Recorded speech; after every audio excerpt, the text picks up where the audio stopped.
Hey guys, today I'm going to show you how to verify your account on Wise, and this is actually very easy.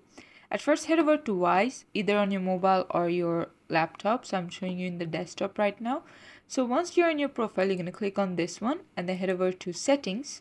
After that, you can see that my email setting is already verified. So if it's not verified for you, you just click on this one and then add your email address, and then it's going to send a verification code to your Gmail. So make sure you confirm that.